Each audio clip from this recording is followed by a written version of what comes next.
Hey guys, how's it going? BiolinkTV here, and today I'm coming at you with a Chinese manga or manhwa recommendation for, excuse me ahead of time for the pronunciation, but Daopo Kang Huang, or more commonly known as Battle Through the Heavens. Now today I'm going to be spoiling the first 3 chapters of the manhwa specifically. Now it also does have a light novel which goes more in depth and gives a lot more detail than obviously the manhwa does, and it's able to bring the story better to life and give you a lot more important information. So I would recommend that, and I'll actually link it down in the description below, and you can go read it from the person who's translating it right now, and it's got like over 1,000 chapters or something like that, so I would recommend reading that as well. But if you want to specifically go read in the manhwa, I don't have a link, sorry for that, but I would just say look it up and you'll probably find it pretty easily. But anyways guys, again, I'm spoiling the first 3 chapters, and so if you don't want to be spoiled, I would recommend not watching the rest of this video. But if you want like a quick like debrief, I would say it's a shonen basically where the main character gets power-ups throughout his journey, gets stronger, fights, there's some romance and all that good stuff. And so if you like shonens kind of similar to maybe Naruto, One Piece, that type of essence, I guess, you'd probably like this one. It's got a really cool like power system and everything like that, so I would recommend it if you don't want to be spoiled. But anyways guys, let's get right into the spoilers.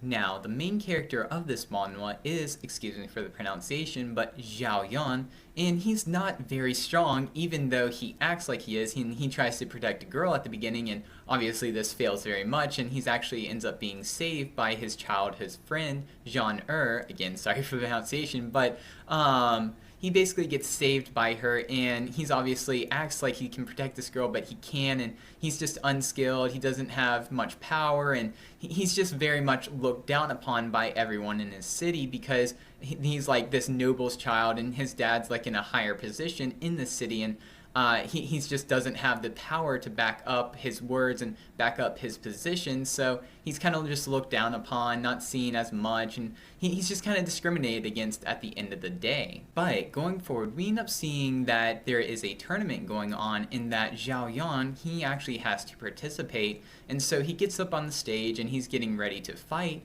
when the announcement that his engagement partner, Na Lan, has arrived, and she ends up wanting to cancel their engagement between the two because Zhao Yan doesn't have this power and he's very weak and all this type of stuff. And so she actually ends up pointing a sword at him to show that he's like so weak he couldn't even block the sword if she were to go and attack him. But he just walks like straight into the sword and is showing like his pure confidence and his pure like just manliness, I guess, to her. And he's like, yeah, I'm not going to have you break off the engagement, as it would be an embarrassment to my family, which is a very common theme amongst Chinese novels, is that you don't want to embarrass your family and that you're going to do everything that you can to make sure that you give a good image to your reputation of the family. So this is a very important thing in Chinese literature, as well as just Chinese realm itself. Like most Chinese people really care about this, and it's something that it's looked down upon if you don't care about something as important as this in their culture. So we see that that's a very heavy influence for his actions, as he does end up going straight into the sword and hurting himself pretty badly, but he does not kill himself. It misses his heart, and the sword is not like it's not going to kill him. But this does lead them to form a contract that within 3 years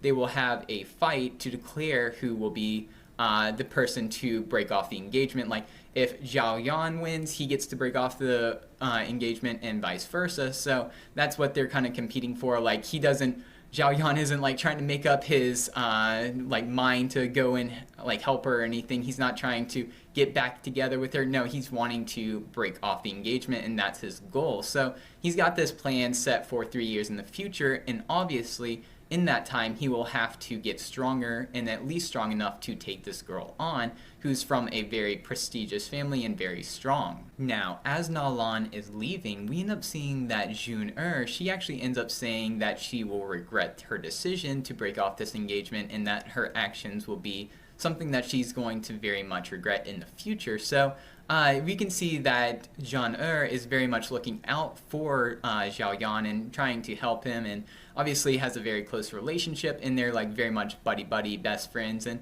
you can kind of see that there's a little little bit of a romantic element between the two. So it makes for a nice little atmosphere, and it shows you that Zhang is very much caring for Zhao Yan and trying to take care of him. But we end up seeing that Zhao Yan, he ends up being taken care of by a doctor, and he gets healed up and put back on his bed, all bound up and stuff, and he's just kind of like chilling there thinking about the events, and he ends up grabbing this necklace that's always around his neck, and it has this ring on it that he got from his mother, and so he holds it up to the light, just kind of pondering it for a second before Yao Lao, who ends up popping out of it like a ghost and kind of like showing his presence, and it very much surprises Yao Yan when he sees this. So he's kind of like taken back, and he's not sure what's going to happen. Now, I'm not going to entirely spoil chapter 3, as that pretty much wraps up the first 2 chapters. So what happens after this is that Yao Lao, he ends up actually going and taking care of Zhao Yan and teaching him like alchemy and a bunch of other stuff, and teaching him how to fight and everything that he needs going forward to get ready for his fight in the future. And so he basically gets stronger and stronger, and there's a lot of cool powers in it and just a lot of really great stuff. So if anything I have said kind of enticed you even a little bit, I highly recommend going and checking out the manhwa or even the light novel, which will go into way greater depth than I have, and honestly like explains everything. You won't be confused, and it's a very easy to understand manhwa anyways, but the light novel very much goes over the parts way better than the manhwa does. So I would recommend that if you want to go and read a more in-depth story and really get all the essences of the entire Dalpo King Huang or about the Heavens story. So I would recommend it, and I totally would always recommend this series to anyone who is enjoying shonen or anything of the like. So I hope this was an okay manhwa recommendation video. I'm not very good at these, and I don't really have much skill when it comes to making videos in general, but I especially am not good at these type of videos, which are a little bit more scripted than my others. So I hope that was an okay video, and I hope you guys enjoyed. But anyways, guys, that's pretty much all for me. If you have any comments, please leave them in the comment section down below. I appreciate and read all of them. I'll most likely reply. If you want to, you can go follow me on Twitter. I do tweet my videos are going live, just random stuff here and there. Also, if you want to subscribe, I usually do about 1 to 3 videos on anime news, discussions, or reviews per day.